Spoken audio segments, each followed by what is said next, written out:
Hello, everyone. I hope you can hear me. Let's see. I do not see anything in the chat. I don't know that I can view the chat, unfortunately, but welcome to my YouTube live all about traveling during COVID and what you need to prepare and know before you actually go. So if this is your first time to my channel, welcome. My name is Taylor. I am Traveling Taylor, and I'm a digital nomad and work from anywhere coach, helping remote professionals learn to work anywhere and live anywhere. And today I am in Las Palmas, Gran Canaria, and the Canary Islands, which is actually part of Spain, although it's off the coast of Africa. And I have been in a few different countries over the last few months, really. I've been to Dominican Republic, Greece, Spain, and I'm currently preparing to go to Kenya.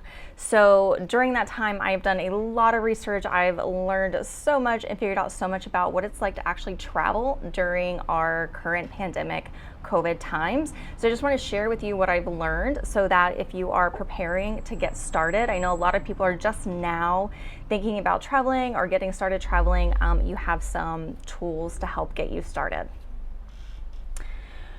So tip number one, I would say, is definitely look for an insurance. Make sure you have an insurance before you go abroad. So I always have one in general. It's something I definitely recommend to anyone traveling, but especially during current COVID times, I would highly recommend having an insurance that not only covers you internationally, but also covers if you get sick from COVID and also potentially covers quarantine. So if you have any sort of symptoms and need to quarantine or it's government mandated, that was a really nice benefit to have. So my recommendation there is a SafetyWing. That's the one I've been traveling with since I first started nomading, and it's the one that I still currently go with, and they do cover COVID and quarantine.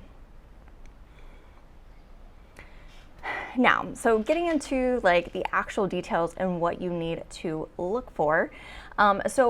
Usually I just start with a quick Google search, like what are the COVID restrictions for Spain? What are the COVID restrictions for Greece before I actually start traveling?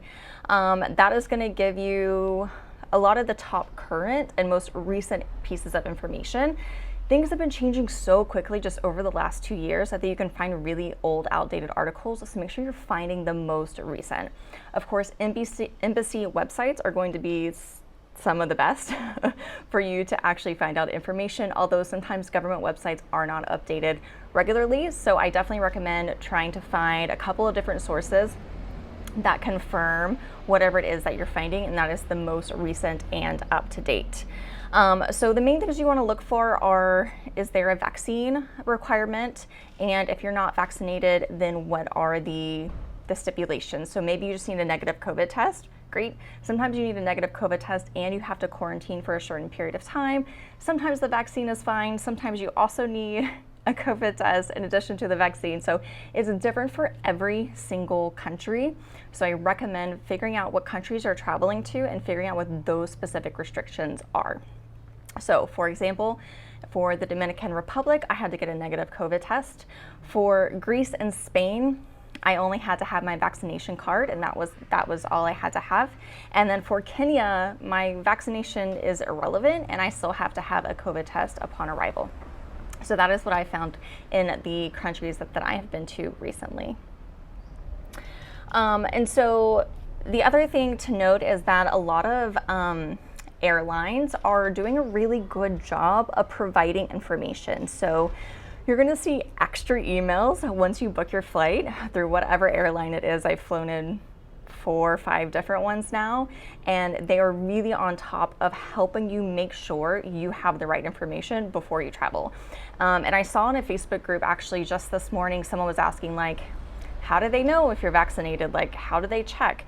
Literally, when you go to the airport, even if you've checked it online, you're still gonna have to go to the counter and they'll physically look at your documents. So they'll look at your vaccination card, they'll look at your negative COVID test, and they'll make sure that all of your requirements are in place before they ever actually let you step foot on the plane.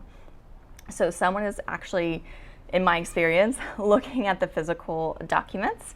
And then even then, so when I went from Greece to Spain, I had to show them in the airport when I checked in. And then also when I landed in Spain, I was required to show all my documents as well. So you might get it on both ends of your travel. So then the next thing, once you figure out what the COVID restrictions are for, let's see, I got a question. Do we need a paper copy of the vaccine or will a digital copy suffice? I also heard about passenger locator forms. Yes, we're getting to the passenger locator forms. That is actually next. As far as a paper or digital, I personally have laminated my vaccine card. That might be a little nerdy, but I did that so that it's paper so it doesn't get destroyed. The person I was traveling with had a copy of his vaccine card in his on his phone. I will also say that does change. I know a lot of Europeans, they've created more of a digital system, and that's what they use. As an American, I'm not able to get into that system just yet. I think they're working on something like that. So a physical vaccine paper or card or whatever you have, or a digital one might also work, especially if you're from the EU. But that is something, that's a great question, but it's definitely something to look into specifically for whatever country you're going to or your situation. Yes, now, jumping the gun, passenger locator forms. So the next thing you want to do once you figure out the actual COVID entry and exit requirements is to see what other requirements are required. So in the case of every country I've been to so far, I'm required to complete a health form. And I've never had to do this before, so I'm pretty sure this is a new, just sort of like a COVID regulation, although there's a really good chance this might continue, you know, post-pandemic. But all it is, it's a simple online form. Typically, they just ask your basic details, what flight you're arriving on, have you had any symptoms in the last 14 days, where have you traveled in the previous 14 days, and then it gives you an automatic, or it generates a QR code for you. And the QR code I've downloaded or like printed off and then also just had on my phone. So I don't think either way really matters, but you usually want to fill out the health form or the passenger locator form within 48 hours of arrival. Most of them don't really want you to do it before then. So just go ahead and check for the country that you're going to. And again, I've had to do it for every single one. Make sure you fill out that form and get that QR code. So now we're already up to like your plane ticket, your passport, your vaccine card or negative COVID test, possibly both, passenger locator form, and then just the normal travel restrictions of like, do you need a visa? So that's like the next thing to look for and double check for, which for all the countries I've been to previously, I did not need a visa, but for Kenya, I do need one just as a tourist. So that was actually the first visa application I've completed, and I filled that out today. And again, it kind of just goes through the normal, the visa questions.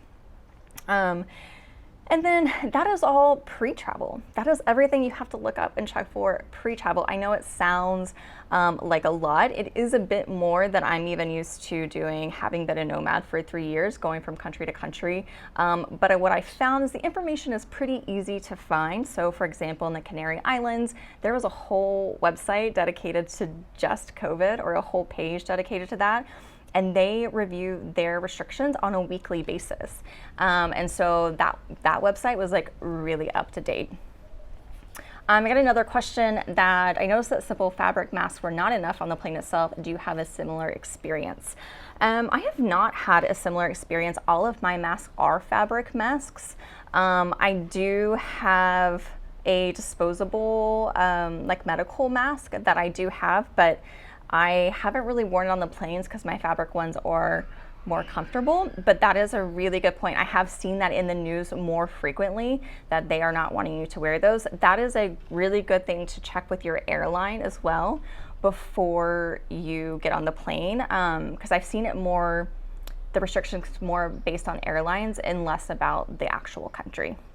That's another good question and something to keep track of before you start flying. And so the last couple of things just you want to check for and pay attention to are any on-site restrictions. So once you actually get on site, are there curfews? Are there, table restrictions? If you are traveling, say, with your family or something, and there's a handful of you, can you all sit at the same table? I'm here with the Hacker Paradise group, so we have about 15 people in our group, so we usually have to split up into 2 or 3 tables, which is fine. It's just something to know and be aware of. Like I said, the Canary Islands website has been really good and really helpful. I found less information going into Kenya, or I had to actually pull information from multiple sources to kind of get the whole picture. So you might have to do a little bit more research, just depending on where you're headed. And then that kind of brings me to my last point, which is just like check back regularly. The one thing to travel right now is it's really hard to plan too far in advance. It's hard to plan too far ahead because things are still changing, not as rapidly as they were last year, but they are still changing pretty frequently. So countries could go back into lockdown at any moment. Restrictions could change, whether your vaccination status or something, that could be a limitation to getting to a different country. So you just wanted, wherever you're traveling to, just make sure that you're kind of keeping up with the news and how things are progressing. And if the experts in the field are saying like they expect something coming or not, or just kind of, how the cases are doing in that particular country. Because again, the aim of this is just to travel as safely as possible. I do believe that we can still travel even in these pandemic times in a safe and respectable nature to the countries that we're going to. But I know that it's different. Travel's just different, and that's okay. There's nothing wrong with that. It's just a matter of making yourself aware of the current situation. So I hope you found that helpful. That's just everything that I've experienced sort of in the last few months, kind of just thrown at you. So if you have any more questions, please feel free to throw them in the comments. I'll answer them even after this video gets published on YouTube. And thanks for hanging out with me. And if you want to keep up with my current travels, like I mentioned, I'm currently in Canary Islands, headed to Kenya next, and then down to Cape Town. If you want to see what I'm up to in real time, you can follow me on Instagram at Traveling Taylor as well. Thanks for being here. Be sure to subscribe, and I will see you guys next week. And now I have to figure out how to get out of here. Sorry. End.